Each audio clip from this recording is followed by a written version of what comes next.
Graça e paz, irmãos, nós estamos ainda em ritmo de início desse novo ano de 2026 e hoje, segundo domingo deste ano de 2026, nós olharemos para o Salmo 2º. No domingo passado nós olhamos para o Salmo 1º e naquela ocasião mencionei que os Salmos 1 e 2, eles formam uma unidade literária. Se você já estiver com a sua Bíblia aberta, você pode observar que o primeiro versículo do Salmo 1 começa com bem-aventurado o homem. E se você observar o versículo 12, o último versículo do Salmo 2, lá no finalzinho, você pode ver bem-aventurados todos os que nele se refugiam. Esses dois versículos nos mostram como o Salmo 1 e o Salmo 2, eles estão tratando de um mesmo tema. Por isso que eles formam uma unidade literária. Eles falam do justo, do bem-aventurado. E esse justo, bem-aventurado, tanto do Salmo 1 quanto do Salmo 2, é Cristo Jesus, o Messias, o escolhido de Deus, enviado de Deus para nos salvar. Portanto, quero convidá-los a prestarem atenção na leitura do Salmo 2, texto-alvo da exposição desta manhã. Diz assim a Escritura: Por que se enfurecem os gentios e os povos imaginam coisas vãs? Os reis da terra se levantam e os príncipes conspiram contra o Senhor e contra o seu ungido, dizendo: Rompamos os seus laços e sacudamos de nós as suas algemas. Ri-se aquele que habita nos céus, o Senhor zomba deles. Na sua ira, a seu tempo, lhes há de falar, e no seu furor os confundirá. Eu, porém, constituí o meu rei sobre o meu santo monte Sião. Proclamarei o decreto do Senhor. Ele me disse: Tu és meu filho, eu hoje te gerei. Pede-me, e eu te darei as nações por herança, e as extremidades da terra por tua possessão. Com vara de ferro as regerás, e as despedaçarás como um vaso de oleiro. Agora, pois, ó reis, sede prudentes, deixai-vos advertir, juízes da terra. Servi ao Senhor com temor, e alegrai-vos nele com tremor. Beijai o filho, para que se não irrite, e não pereçais no caminho, porque dentro em pouco se lhe inflamará a ira. Bem-aventurados todos os que nele se refugiam. Até aqui a leitura da palavra do Senhor, e o Senhor nos conceda graça nesta manhã. Meus irmãos, à medida que nós avançarmos na exposição do Salmo 2, à medida que nós avançarmos em cada um desses versos, eu quero convidar você a refletir nos projetos da sua vida. Se nós nos denominamos cristãos, se nós servimos ao Senhor Jesus, um exercício que nós devemos fazer constantemente é olhar para trás e para frente. Nós não vivemos com os olhos apenas no hoje. Nós olhamos para trás, nós olhamos para a nossa história, nós olhamos para a história do nosso povo, para essa história que nós temos em nossas mãos. Nós nos lembramos daquilo que nós éramos e da onde o Senhor nos tirou. Mas nós olhamos também para frente, para aquilo que o Senhor há de fazer ainda, para aquilo que Ele ainda não fez, para aquelas promessas que Ele ainda não cumpriu na nossa vida, que Ele ainda há de cumprir.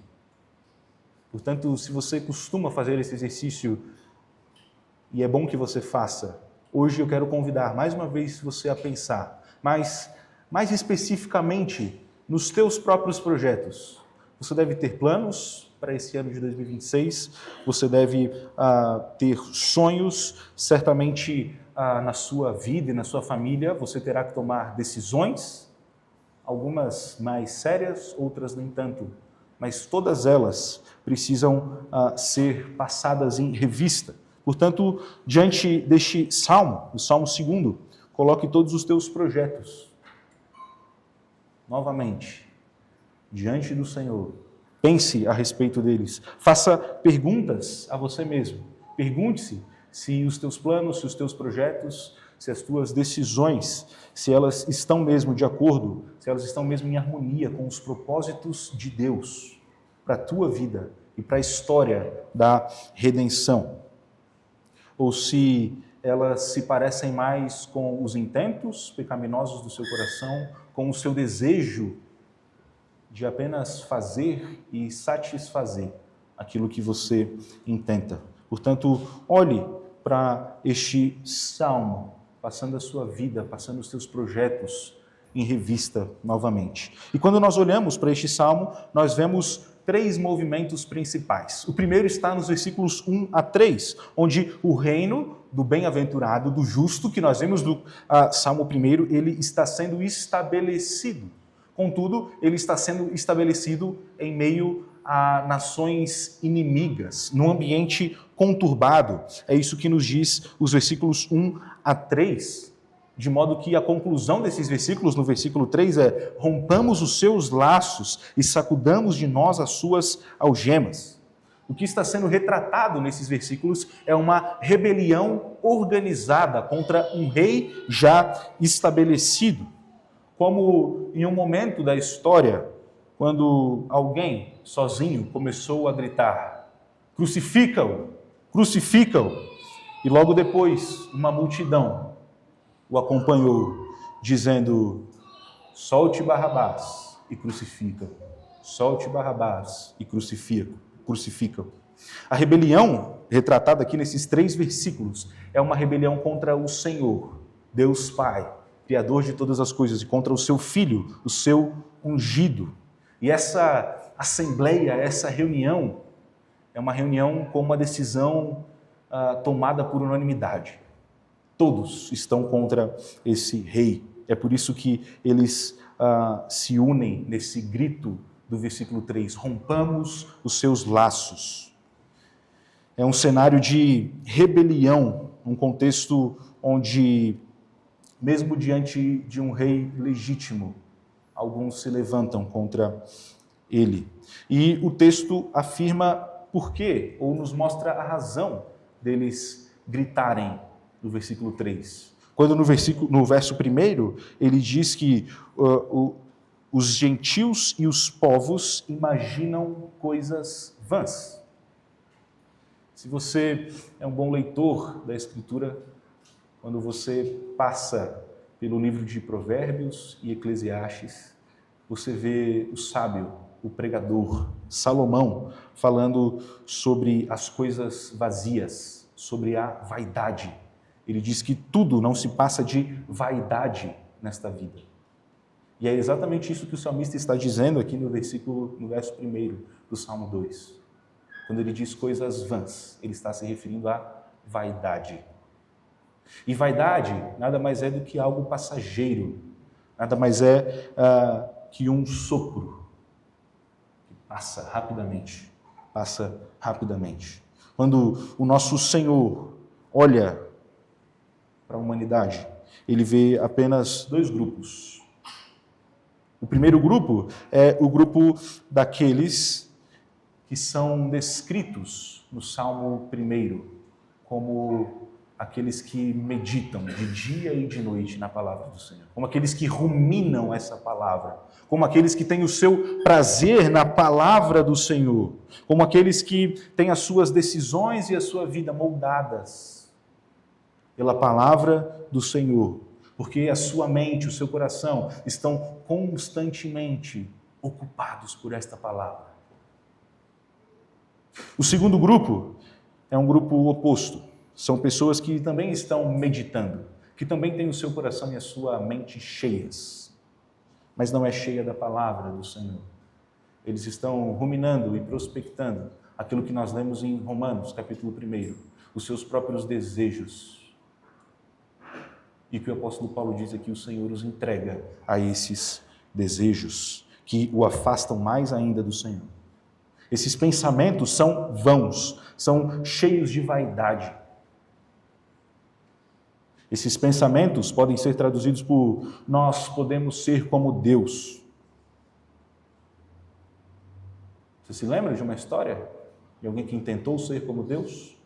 Em Gênesis 3. Ou ainda outros que dizem: nós podemos empilhar tijolos e construir uma torre tão alta, de modo que nós podemos impressionar ao Senhor, nós podemos chegar até Ele. Ou talvez são pensamentos como o de Faraó diante de Moisés, que diz: quem é o Senhor para que eu ouça a sua voz? Quem é o Senhor para que eu ouça a sua voz? Muitas vezes, meus irmãos, o que governa as minhas e as tuas decisões são pensamentos desconectados da palavra do Senhor. São pensamentos vãos, movidos por vaidade, por algo que é passageiro. E mesmo que a vaidade seja passageira, nós por muitas vezes nos apegamos a ela.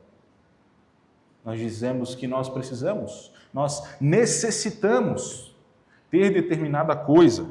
Nós precisamos ter determinada coisa para sermos satisfeitos, para encontrarmos satisfação ou alegria, felicidade. Você precisa alcançar determinado objetivo, independente dos meios que você use para o alcançar. O Senhor chama tudo isso de vaidade, de algo passageiro. É isso que esses reis estão fazendo, é isso que eles estão pensando. Mas veja, essa realidade não está tão distante de nós, porque constantemente é exatamente o que nós fazemos. Nós rompemos os laços, nos afastamos do Senhor. Tiramos de nós o que nós mesmos chamamos de algemas e desfrutamos deliberadamente de uma liberdade que nós achamos que temos. Essa é a dinâmica da humanidade. Desde Gênesis 3, desde o Éden, desde Adão e Eva, quando o inimigo se aproximou deles e disse que eles não morreriam, mas que eles seriam como Deus, se tornando conhecedores do bem e do mal. Aqueles que foram criados para servir ao Senhor, para se submeter ao Senhor, para meditar na palavra do Senhor, para ter a lei do Senhor como o seu deleite. Eles quebraram o pacto feito pelo próprio Deus. Eles foram enganados pelo inimigo. Eles buscaram independência. Eles romperam o laço na tentativa de viver de modo independente de Deus. E por vezes nós também somos assim. Diante de uma situação difícil ou de uma decisão difícil, ou mesmo diante de uma situação que parece não fazer tanta diferença.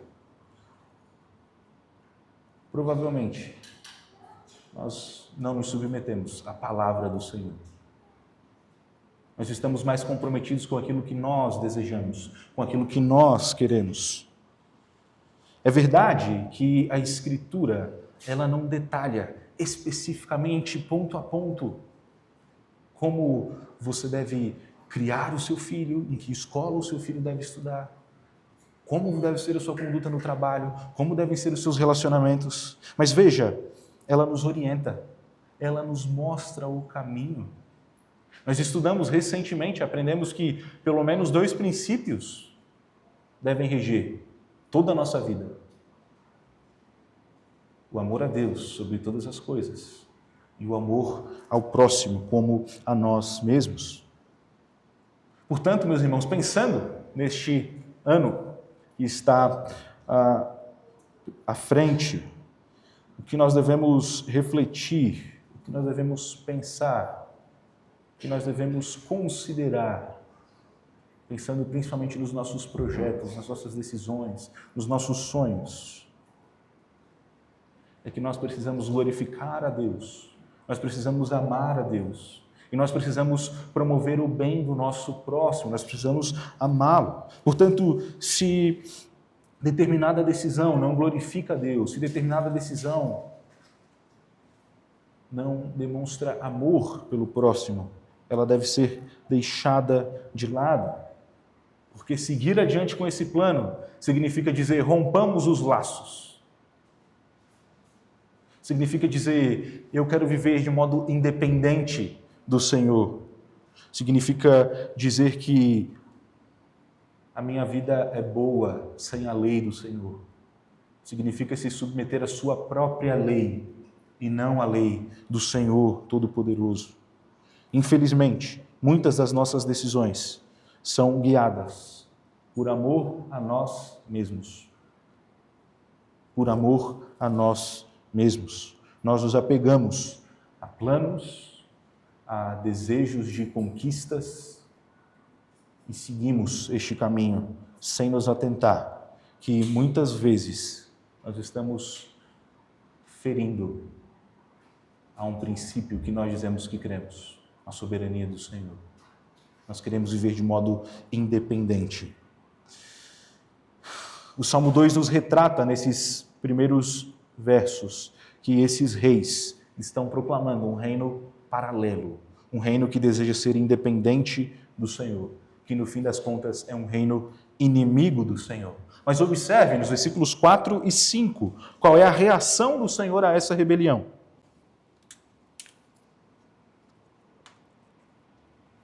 Ri-se aquele que habita nos céus, o Senhor zomba deles. Na sua ira, a seu tempo lhes há de falar, e no seu furor os confundirá. Talvez esse versículo cause algum estranhamento a você, quando o texto atribui ao Senhor alguma forma de zombaria. Mas veja, nosso Senhor é puro, santo, e o sentido aqui do texto é que o Senhor contempla, Ele sabe de todas as coisas, Ele tem conhecimento de todas as coisas, e Ele contempla os planos que eu e você fazemos. Quando nós nos sentamos e planejamos e dizemos assim, olha, quando eu conquistar isso aqui, quando eu chegar lá, nesse estágio, aí sim eu terei satisfação, aí sim as coisas estarão boas, mas eu preciso primeiro alcançar esse estágio.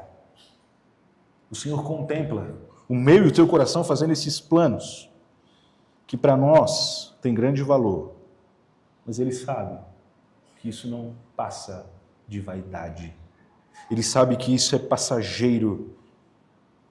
Ele sabe que isso não nos trará satisfação. Essa zombaria trazida pelo verso 4 do Salmo 2, ela se assemelha ao que aconteceu naquele episódio em que Elias confrontou os profetas de Baal. Vocês lembram daquele momento? Quando Elias estava no monte, ele propôs ali um desafio e os profetas de Baal estavam gritando e eles estavam se cortando e eles estavam clamando para que Baal se manifestasse. Elias, inicialmente quieto, de repente começa a zombar daqueles profetas. E Elias diz, gritem mais alto! Ofereçam sacrifícios. Talvez Baal esteja dormindo. Talvez ele esteja ocupado demais para vocês. Talvez ele esteja atendendo outra demanda. Elias zomba porque aqueles profetas, eles estavam clamando por algo que jamais poderia responder. Eles estavam clamando por algo falso, por algo que não lhes traria qualquer satisfação, que não lhes daria nada. E é da mesma maneira que o Salmo 2 diz que o Senhor zomba daqueles que buscam satisfação fora dele. É assim que o Senhor olha para os nossos projetos. É assim que o Senhor olhou para os projetos desses reis que tentaram viver de modo independente. Mas nada na criação pode existir, nada na criação é mantido de modo independente do Criador. O ditado popular e bíblico diz que a chuva cai sobre justos e injustos. Isso significa que o Senhor sustenta todas as coisas. Através da sua graça salvífica, Ele nos alcançou, mas através da sua graça comum, Ele sustenta justos e ímpios, Ele sustenta todos. Não existe ninguém que possa subsistir sem que seja sustentado pelo Senhor. Nós não podemos fugir do Senhor, nós não podemos fugir do plano do Senhor. E veja, há um benefício grandioso aqui. Nós podemos ser incluídos nesse reino, mas nós precisamos abdicar da nossa independência. Nós precisamos abdicar da nossa independência. Nos versículos 6 a 9, o que nós vemos agora é o ungido do Senhor falando e descrevendo esse estabelecimento do reino. E nós vemos que esse reino mostra também qual é o fim já determinado para esses reis que estão se levantando contra o Senhor. Esses versículos nos dizem: eu, porém, constituí o meu rei sobre o meu santo monte Sião. Proclamarei o decreto do Senhor. Veja, quem está falando aqui é o próprio ungido, o bem-aventurado, o justo, este é Cristo. Ele me disse: tu és meu filho, eu hoje te gerei. Pede-me e eu te darei as nações por herança e as extremidades da terra por tua possessão. Com vara de ferro as regerás e as despedaçarás como vaso do oleiro.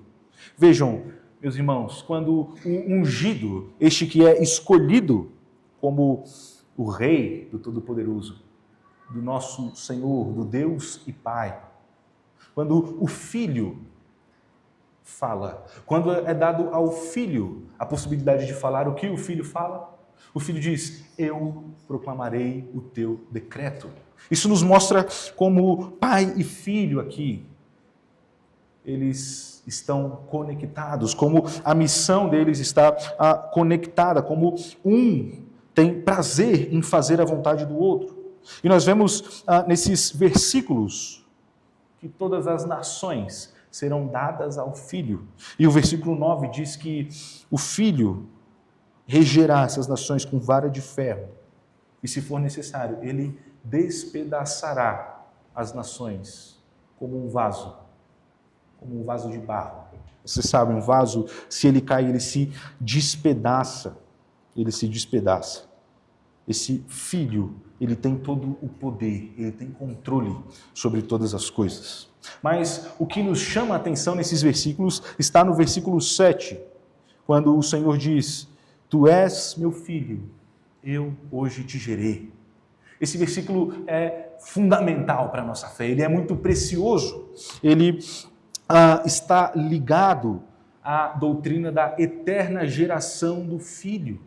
O Filho, ele procede, ou ele é eternamente gerado do Pai. Mas ele é igual ao Pai, ele não é de uma substância diferente, ele não é criatura, mas ele é eternamente gerado. No entanto, há um momento específico na história em que esse versículo foi declarado, em onde nós vemos o cumprimento pleno desta promessa, que foi dada primeiramente a Davi. Se você observar esse salmo, parece não haver a indicação do seu autor. Mas lá em Atos, no capítulo 4, nós vemos que a autoria deste salmo é dada a Davi. Davi é quem está escrevendo este salmo. Mas lá em Atos, no capítulo 13, nós lemos durante a liturgia, mas podemos retornar neste texto, Atos, no capítulo 13, a partir do versículo 28, nós vemos um momento em que essa promessa é declarada, agora sendo aplicada a Cristo Jesus, como aquele que é o Filho eternamente gerado pelo Pai. A partir do versículo 28 diz assim: e embora não achassem nenhuma causa de morte, pediram a Pilatos que ele fosse morto. Depois de cumprirem tudo o que a respeito dele estava escrito, tirando-o do madeiro, puseram-no em um túmulo.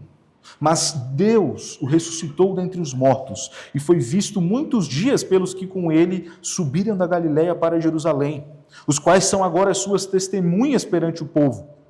Nós vos anunciamos o evangelho da promessa feita a nossos pais, como Deus a cumpriu plenamente a nós, seus filhos, ressuscitando a Jesus, como também está escrito no Salmo 2: tu és meu filho, eu hoje te gerei. É na ressurreição do Senhor Jesus e posteriormente na sua ascensão que essa promessa se cumpre de maneira plena. Essa promessa que foi dada por meio de Davi, ela se cumpre perfeitamente em Cristo, o nosso Salvador, quando ele é ressuscitado dentre os mortos. Aquele que, embora nunca pecou, foi morto, mas ao ressuscitar, ele alcança o direito de subir aos céus, de interceder por nós. E mais do que isso, o versículo 8 diz: pede-me e eu te darei as nações por herança. Em Mateus 28, pouco antes de Jesus ascender aos céus, quando ele está reunido com aproximadamente 400 pessoas, ele diz: toda autoridade me foi dada no céu e na terra, ide, portanto, e pregai o Evangelho. Jesus é o Filho eternamente gerado, a quem agora pertence o controle, a autoridade, o comando de todas as nações.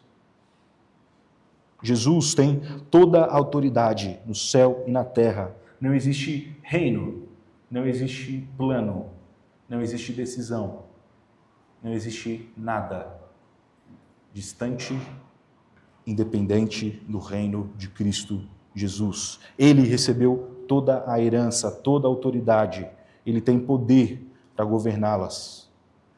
E vejam, meus irmãos, por mais gloriosos que possam parecer os nossos planos, as conquistas na nossa vida, por mais bem estruturados que sejam os nossos sonhos e o caminho que nós vamos trilhar para alcançá-los,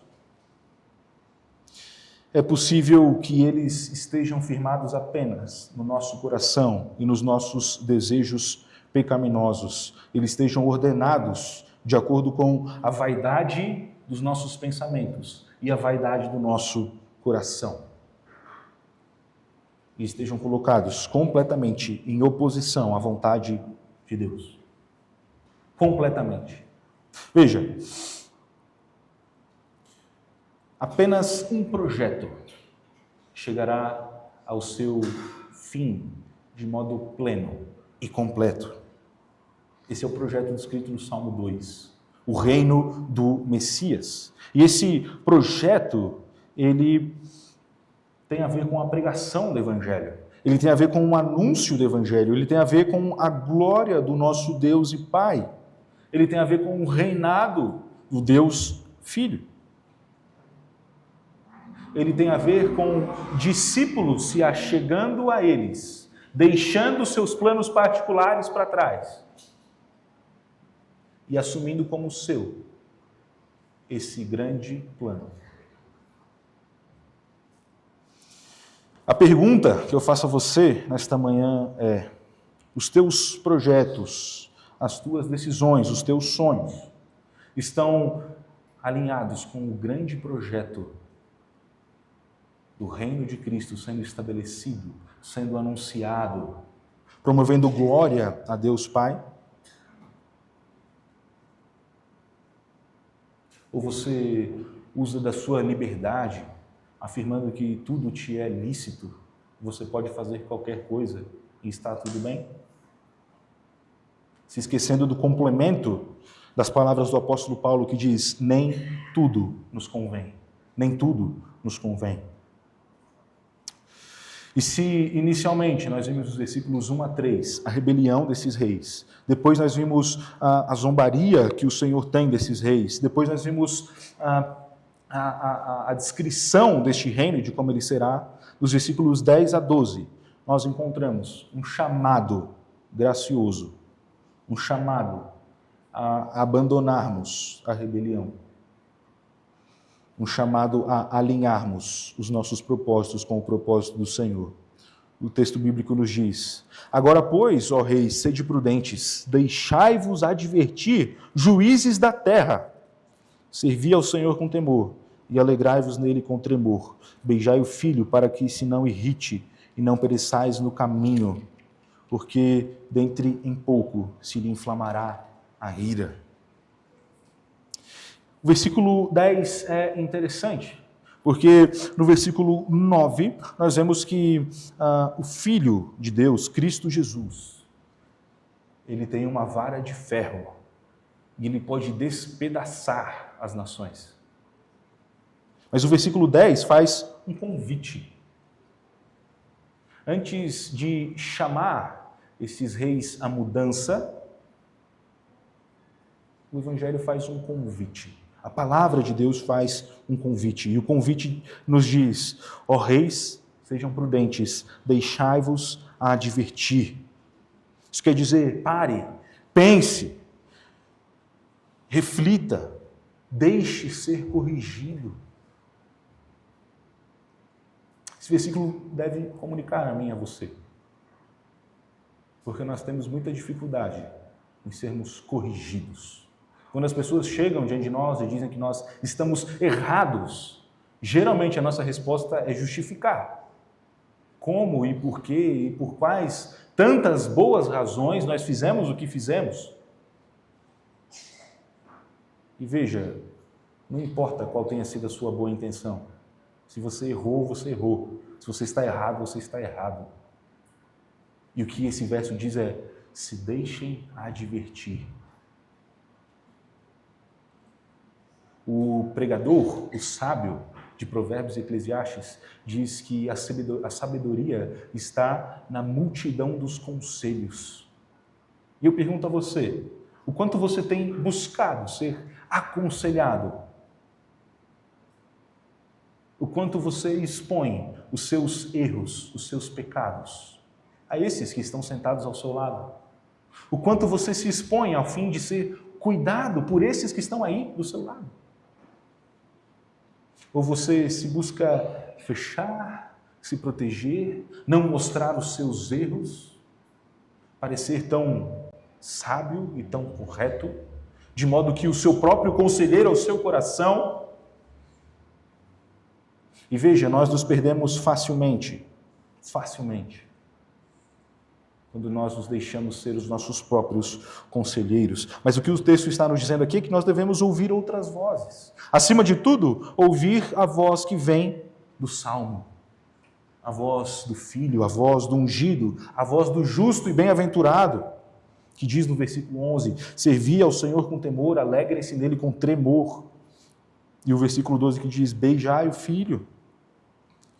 A grande advertência aqui, meus irmãos, é perguntar a nós mesmos se nós não somos muito protetores dos nossos desejos, do nosso coração pecaminoso que grita, que urge, buscando vaidade, buscando coisas vãs, coisas que passam, nos colocando em posição de rebeldia contra o Senhor. O fim desses que se protegem, que se fecham, que não se deixam ser advertidos, está no versículo 6 do Salmo 1, como nós vimos no domingo passado, que diz, o Senhor conhece o caminho dos justos, mas o caminho dos ímpios perecerá. O caminho dos ímpios perecerá. Eles não prevalecerão no dia do juízo. Eles serão contados como inimigos do Senhor, porque não fazem a vontade do Senhor, porque o seu prazer não está na lei do Senhor, porque eles não meditam na palavra do Senhor. Pelo contrário, eles fazem aquilo que está no seu coração. Eles intentam controlar o seu próprio caminho distante do Senhor. Há apenas morte. Perecer aqui é morrer. E veja, os reis da terra, eles estavam exatamente nesse caminho. E o que o salmista diz é, abandonem este caminho. Abandonem este caminho. Abram mão dos seus projetos. Beijem o Filho, ou seja, se submetam ao Filho, se submetam ao reino do Filho, ao plano do Filho, aos projetos do Filho, do bem-aventurado, e enxerguem que as coisas desta vida, as coisas desse tempo, elas passarão rapidamente, como um sopro, mas o reino do Filho permanecerá, o reino do Filho não terá fim. E diante desta palavra, meus irmãos, nós devemos refletir. Voltando ao convite que eu fiz no início, os nossos projetos, meus irmãos, se eles envolvem imoralidade, falta de ética, passar por cima de outros, esconder coisas uns dos outros, nós devemos abrir mão deles. Se eles não honram ao Senhor em sua totalidade, nós devemos abrir mão deles. E o resultado de nós abrirmos mão das nossas próprias empreitadas, dos nossos próprios sonhos, é nos colocarmos debaixo do plano do Messias, do plano de Cristo. É sermos cuidados pelo Senhor. De modo que o Salmo 2 se encerra dizendo: bem-aventurados todos os que nele se refugiam. O Salmo 1, no seu primeiro verso, diz: bem-aventurado o homem. E nós vimos no domingo passado como o Salmo 1 não fala de dois grupos, mas fala de um em oposição a outro grupo. Nós não podemos por nossas próprias forças. Nós precisamos nos submeter. Nós precisamos nos submeter ao reino do justo, do bem-aventurado, e este é Cristo Jesus. Nós não podemos ser independentes dele. Nós não podemos achar que podemos surpreendê-lo. Nós não podemos pensar que podemos fazer alguma coisa para chamar a sua atenção ou para merecer pelos nossos próprios atos, pela força das nossas mãos. Nós só seremos chamados de bem-aventurados se nós nos submetermos àquele que é o bem-aventurado. O único que pode receber esse título é Cristo Jesus. É Cristo Jesus. Aquele que nunca se assentou, que nunca andou, que nunca se deteve. Aquele que não andou no conselho dos ímpios, aquele que não se deteve no caminho dos pecadores, aquele que não se assentou na roda dos escarnecedores. Aquele que passou por esta terra sem pecado algum, somente ele pode ser chamado de bem-aventurado. No entanto, todos aqueles que abandonarem os seus projetos pessoais, os seus desejos, as suas satisfações terrenas e pecaminosas, todos esses também serão chamados de bem-aventurados, se colocarem debaixo do controle e da soberania daquele que é o bem-aventurado. E concluindo, meus irmãos, o chamado desta manhã é para que abandonemos a rebeldia do nosso coração, como nós lemos lá em Romanos, no capítulo 1. Nós, que cremos em Cristo, nós já reconhecemos que somos rebeldes. Nós já declaramos que estamos submetidos ao reino do Messias. Contudo, vez ou outra, talvez mais frequentemente do que nós gostaríamos, nós dizemos aqui dentro e expressamos nas nossas ações que nós somos independentes, que nós somos suficientes, que nós não precisamos do nosso Deus, que nós não precisamos da palavra dele, que nós não precisamos meditar nela de dia e de noite constantemente. Tomamos decisões, fazemos escolhas, planejamos e sonhamos de forma clara e evidente, completamente em desacordo com o nosso Deus. Por isso, antes de tomar qualquer decisão, submeta-se ao Senhor. Considere a possibilidade de ser advertido. Permita que outros corrijam você. Considere que a palavra de Deus, que é mais cortante que uma faca de 2 gumes, traga luz, ilumine os seus pensamentos, de modo que você se veja distante dos seus próprios desejos e intenções e aproximado daquilo que o Senhor espera de você. E para aqueles que ainda vivem em rebeldia, que ainda não se submeteram ao governo de Cristo, o convite nesta manhã é: se deixe advertir pela palavra de Deus. E o Espírito que procede do Pai e do Filho certamente irá aplicar eficazmente esta palavra ao teu coração, de modo que você deixe de buscar planos, sonhos e projetos que são apenas vaidade, que passam nessa vida, a fim de que você receba algo que é eterno, que nunca passará, a fim de que você receba a vida eterna, a fim de que você seja incluído nesse reino eterno que não passará, que é o reino do justo, o reino do Messias, o reino do bem-aventurado. Amém.